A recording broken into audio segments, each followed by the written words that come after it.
Assalamu alaikum, bienvenue à tous, j'espère que vous allez vraiment bien. Certains chrétiens passent leur journée et leur temps à critiquer l'islam et les musulmans.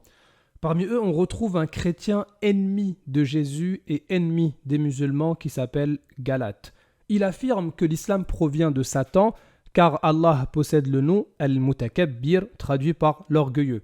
Et puis il dit, regardez, Allah interdit l'orgueil, mais lui-même s'appelle l'orgueilleux.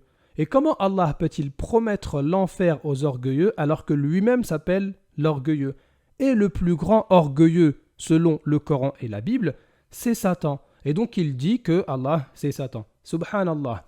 Eh bien vous allez voir qu'à force de vouloir critiquer l'islam, Galate et ses semblables ont renié la Bible. Ils voulaient prouver qu'Allah n'est pas le même Dieu que celui de la Bible et que c'était Satan, mais on va prouver grâce à Allah, en utilisant les mêmes arguments, que finalement c'est le Dieu de la Bible qui est Satan selon Galate et que c'est Jésus alayhi salam qui serait Satan selon Galate. Voici le verset souvent cité par les chrétiens. Wallahu alladhi la ilaha illahu al-malikul quddus as-salamul mu'minul muhayminul azizul jabbarul mutakabbir subhanallahi amma yushrikun. Eh bien, pour comprendre comment ça se fait que d'une part, Allah blâme et interdit l'orgueil, et d'autre part, lui, il s'appelle Al-Mutakabbir, l'orgueilleux, il faut tout simplement savoir comment adorer Allah Azza wa Jal avec ses noms et ses attributs. Il y a plusieurs types. Par exemple, Allah, il est le pardonneur, et il aime qu'on fasse comme lui, qu'on pardonne. De même, Allah, il est le tout miséricordieux, et il aime qu'on fasse comme lui, qu'on fasse miséricorde aux autres.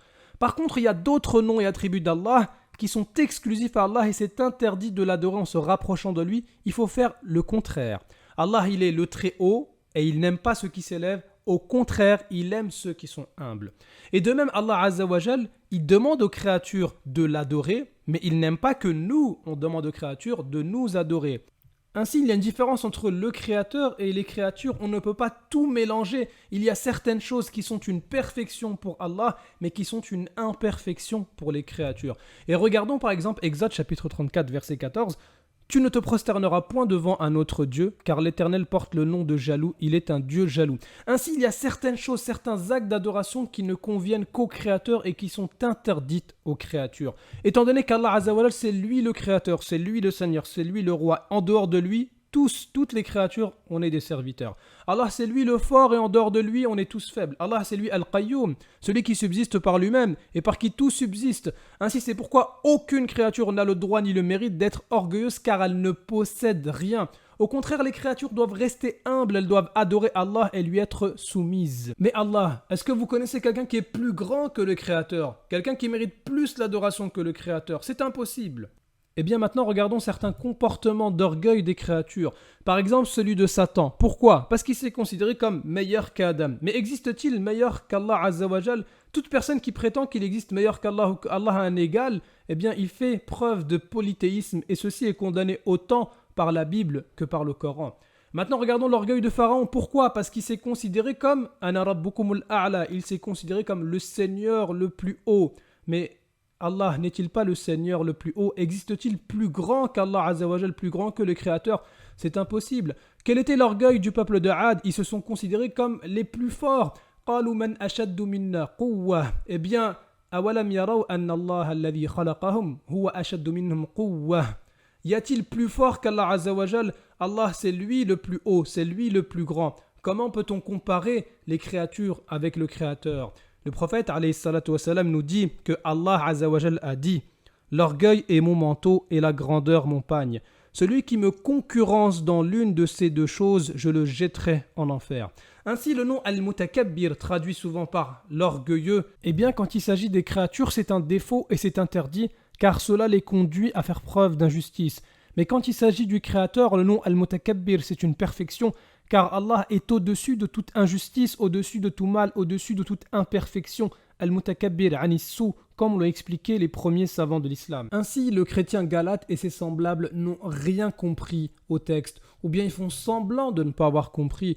Et regardons ce qu'il affirme en plus. Il prétend, en mentant, que les musulmans sont orgueilleux à l'image de celui qu'ils vénèrent, alors qu'on vient de voir que l'orgueil est interdit pour les créatures car c'est un défaut, mais pour que le Créateur c'est une perfection. En fait, Galate fait partie des nombreux chrétiens qui prétendent « Oui, on aime les musulmans, c'est l'islam qu'on n'aime pas. Mais alors pourquoi vous mentez sur les musulmans ?» Maintenant, écoutez bien, c'est très important. Regardons comment Galate a menti sur le Coran et sur la Bible. Eh bien, Galate, pour condamner l'orgueil, il a cité Proverbe chapitre 16, verset 18. « L'orgueil va devant l'écrasement et la fierté d'esprit devant la chute. » En hébreu, le terme pour orgueil, c'est gaon.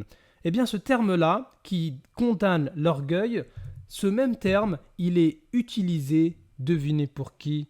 Eh bien, pour l'Éternel. Exode chapitre 15, verset 7, « Par la grandeur de ta majesté ». Ici, c'est traduit par majesté, mais c'est le même terme qui est en hébreu, c'est gaon, comme on le voit ici. Eh bien, c'est-à-dire que si on reprend l'original, on pourrait traduire par la grandeur de ton orgueil. Ici, ça concerne l'Éternel. Et si on regarde encore dans Amos chapitre 6, verset 8, c'est le même terme gaon qui est utilisé. L'Éternel dit « Je déteste l'orgueil de Jacob ». Et donc ici, on pourrait se poser la question comme Galate, comment l'Éternel peut détester l'orgueil alors que lui-même il est orgueilleux? Gaon, c'est le même terme en hébreu, je te défie de me prouver le contraire. Regardons encore ce qui est cité dans Job chapitre 35 au verset 12. Alors on crie, mais il ne répond pas à cause de l'orgueil, Gaon en hébreu, à cause de l'orgueil des méchants. Ainsi l'Éternel déteste l'orgueil, mais il est orgueilleux. Il ne répond pas aux prières à cause de l'orgueil des méchants, mais lui-même est orgueilleux. Donc selon Galate, Dieu ne va jamais répondre à vos prières, étant donné qu'il est orgueilleux. Eh bien écoutez, maintenant ça va encore plus loin. Galate avait cité Ésaïe chapitre 14 pour indiquer que le plus grand des orgueilleux, c'était Satan. Eh bien justement, prenons Ésaïe chapitre 14, verset 11. Avec la traduction du rabbin Zadok, il est indiqué « On a fait descendre dans les enfers ton faste ».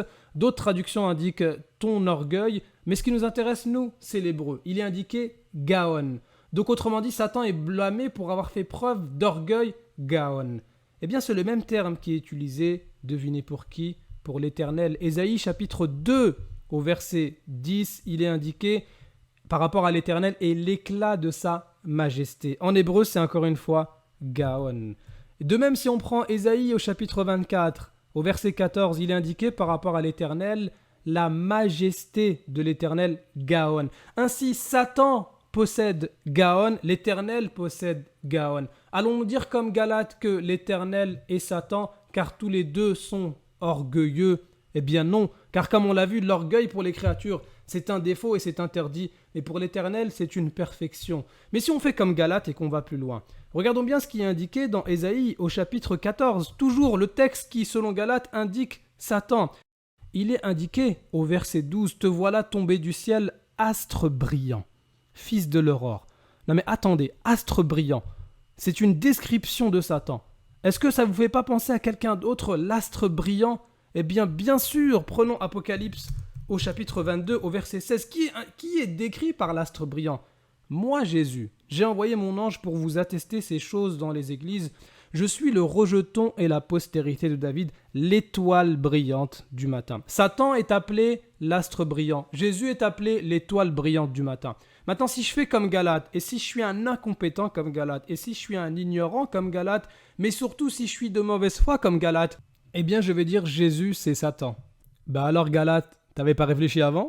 Subhanallah, regardez comment Allah est grand. Ils ont voulu critiquer un des noms d'Allah, ils se sont retrouvés avec le même problème et pire dans la Bible à cause de leur incompréhension, mais surtout à cause de leur malhonnêteté. Alors maintenant, pourquoi tant de haine et de mensonges contre l'islam, contre Jésus, contre le Coran et contre les musulmans? N'avez-vous pas autre chose à faire que de mentir? Si l'islam est faux comme vous le dites, mais pourquoi vous avez besoin de tous ces trafics et de tous ces mensonges? Alors maintenant, Galate, c'est le moment de te repentir, cesse ton orgueil, car Allah n'aime pas les orgueilleux.